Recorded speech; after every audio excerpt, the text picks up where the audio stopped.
Dave Furman. And I'm Bruce Fegan. We're running for Upper Merion Supervisor. Bruce, got a question for you.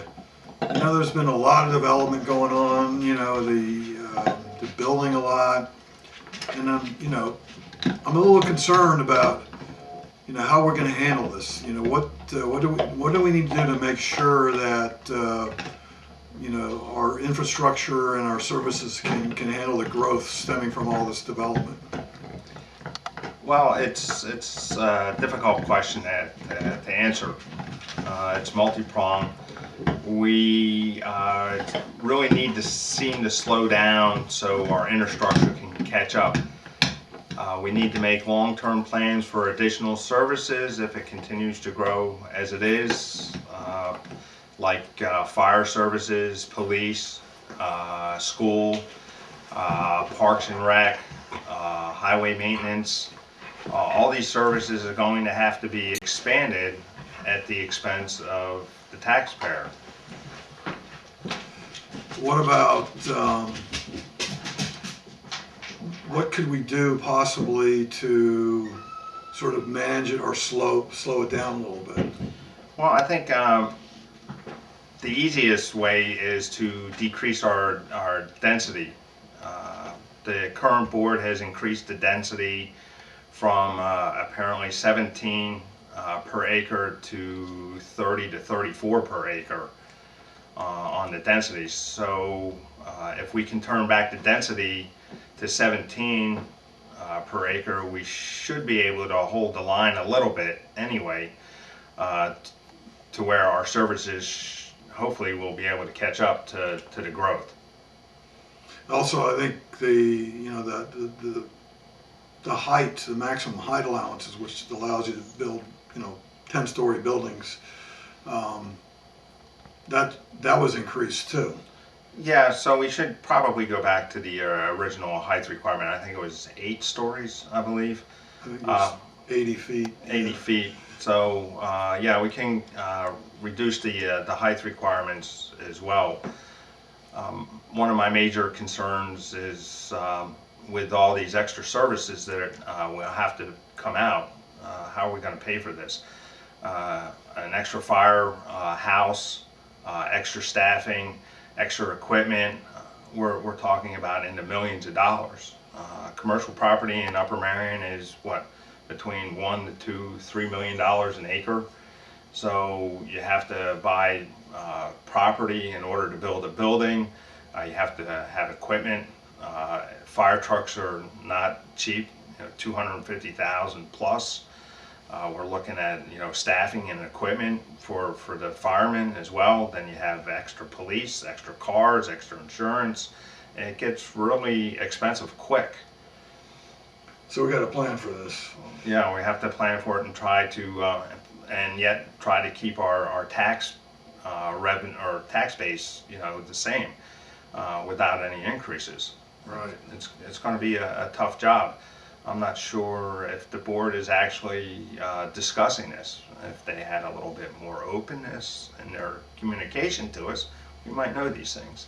But we don't know. We do not know. Yeah, they could be, but we don't know about it. Not that I haven't heard anything. I haven't read anything about it.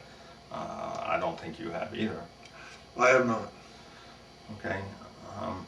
So what's our next topic? Services. Services. Yeah. Nice.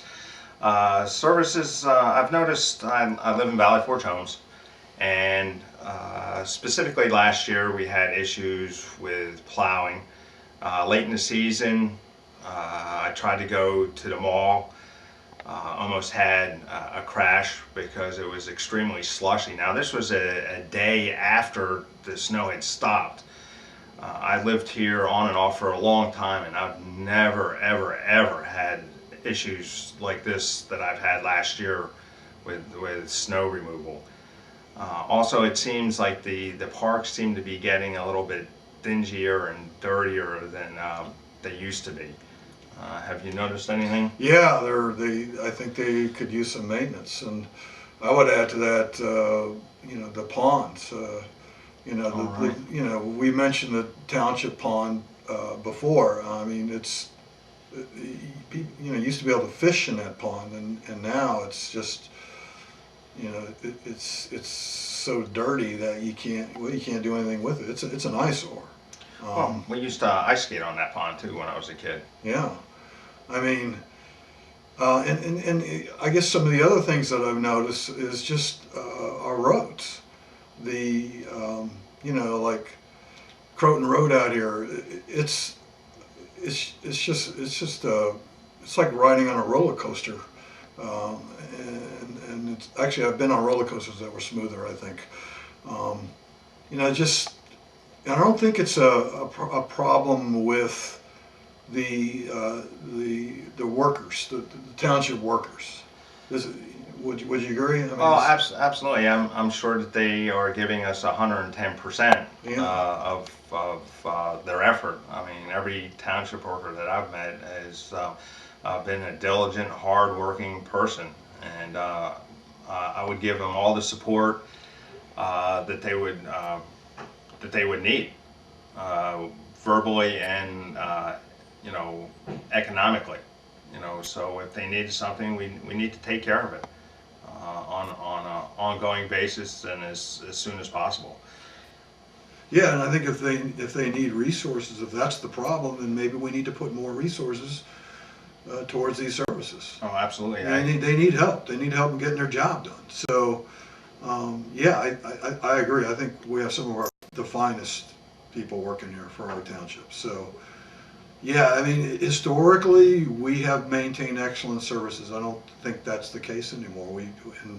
It's a more of a management and a resource issue, I think. We need to direct resources towards that, make sure that these services. Well, we have to make sure that these services are funded long term, Exactly. okay, and not shortchanged because of some other projects that may be coming up. This is something that should never be cut unless we absolutely positively had to for whatever reason. But they should always be high priority. Absolutely. The township maintenance workers, the police, the fire department should always have top priority with resources, along with road maintenance, okay, in our community. Very good. Thanks for that. That was good insight into. Likewise, and don't forget to come out and vote for us on November 3rd. November 3rd. First Tuesday in November. First Tuesday in November. Please come out and vote for Dave and myself, Bruce Fegan, and Dave Furman. Thank you for your time and consideration.